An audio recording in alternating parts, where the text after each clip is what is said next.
படிக்கிறப்ப கூட இந்த அளவுக்கு டென்ஷன் ஆயிருக்க மாட்டேன். புக்ஸ் எங்க இருக்குன்ட்டு தேடிட்டு இருக்கிறப்போ 1008 வேலை வரும். அந்த வேலையெல்லாம் பினிஷ் பண்ணிட்டு புக்கு கிடைக்குதா அப்படின்னு சொல்லிட்டு பார்த்து உட்காந்து படிக்கிறப்போ ஐயோ எக்ஸாமுக்கு டைம் ஆயிடுச்சே அப்படின்னு சொல்லிட்டு ஓட வேண்டியது.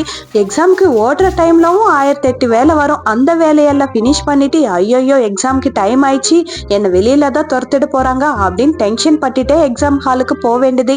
எக்ஸாம் ஹாலுக்கு போன பிறகும் நம்மளுக்கு ஒண்ணுமே தெரியாது. நம்ம எப்படி எக்ஸாம் எழுத போறோம், நம்ம தான் எதுவுமே படிக்கலையே அப்படின்னு சொல்லிட்டு இன்னொரு டென்ஷன்.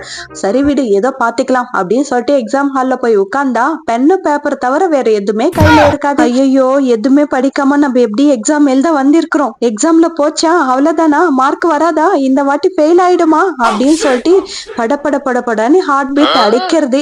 அந்த ஹார்ட் பீட் அடிக்கிறப்போ உடம்பு ஃபுல்லா வேர்த்து கொட்டும். அந்த புழுக்கம் தாங்க முடியாம கண்ணு முழிச்சு பார்க்க வேண்டியது. அப்போதான் புரியும் இவ்வளவு நேரம் நம்ம கனவுதான் காண்டிட்டு இருக்கிறோம், நிஜத்துல நடக்கல, கொஞ்சம் காமா இருக்கலாம் அப்படின்னு சொல்லிட்டு. அவ்வளோ படப்படப்பு, நிஜமாவே ஹார்ட் பீட் காது கேட்கும்னு நினைச்சுக்கோங்களா, அந்த அளவுக்கு கனவு காண்டிட்டு இருப்போம்.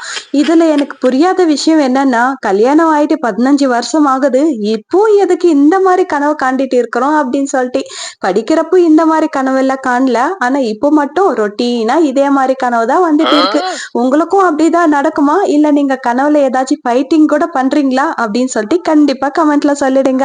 ஆனா அந்த கனவுல டென்ஷன் பண்ற மாதிரி நிஜத்துல டென்ஷன் பட்டோம்னா கேரண்டி ஹார்ட் அட்டாக் வந்துடும். என்ன நான் சொல்றது உண்மைதானே?